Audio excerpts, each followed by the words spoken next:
Hey, what's up, guys? It's Abel.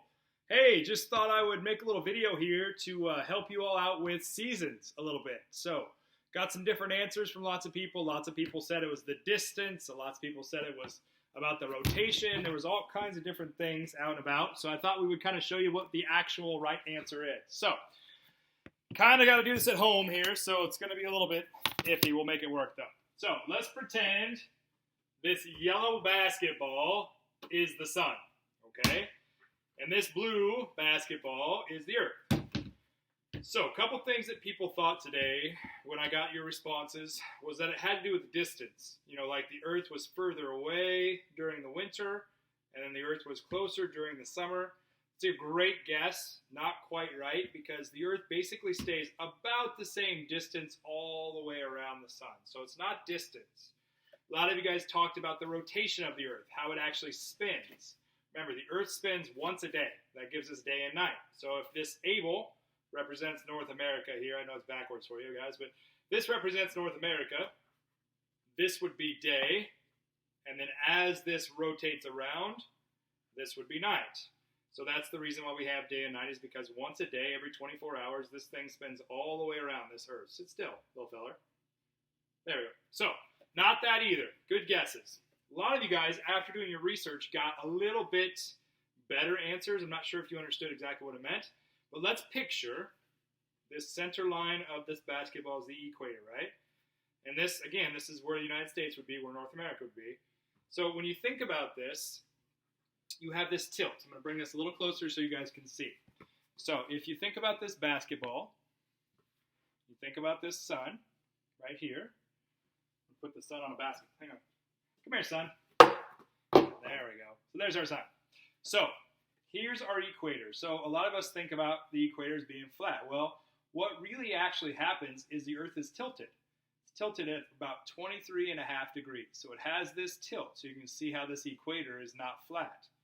Now, the thing that makes this important is this tilt stays the same all the time.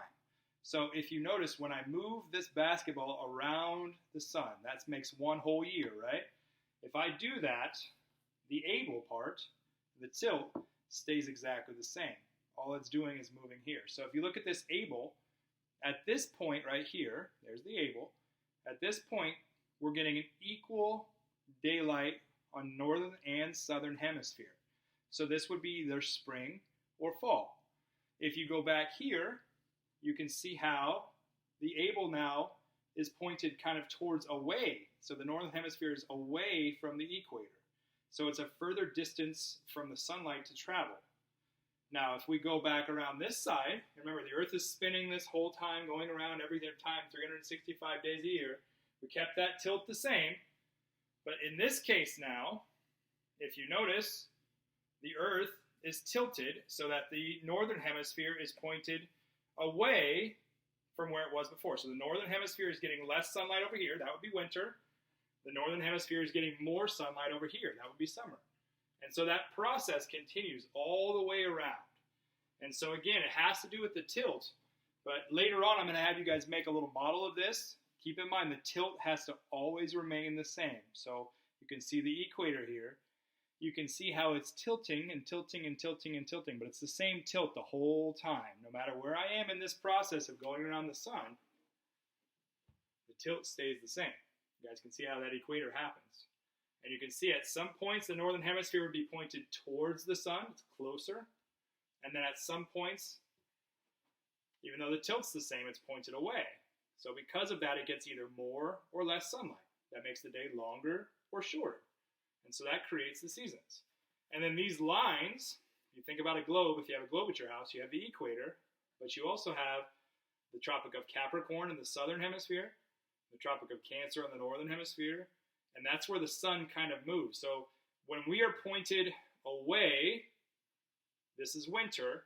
That means in the southern hemisphere, it's summer because it's pointed directly at it. When we are over here, or the northern hemisphere is pointed towards, so it's summer here, and it's winter on the southern hemisphere, okay? So, some individual stuff about seasons. I hope you guys had a little fun learning about that. We're going to continue with some of this. We're going to talk about moon phases. We're going to talk about eclipses a little bit, and then eventually I'm going to have you guys create your own model so you can kind of show me this, okay?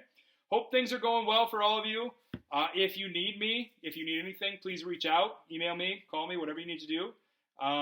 Otherwise, I'll keep sending you guys stuff. We'll keep going as we go. Hopefully, I'll see you guys in a couple weeks. Talk to you later. Bye, guys.